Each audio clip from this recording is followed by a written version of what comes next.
Start with creating your profile and then restore it.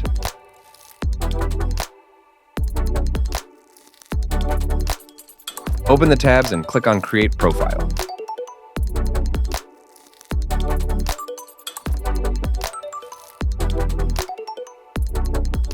Type your profile name on it.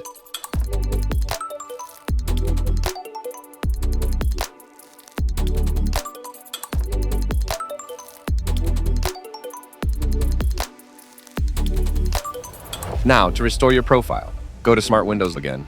Click the option of Restore Profile from the menu. Choose the profile you want to restore, and it will be restored to its original position.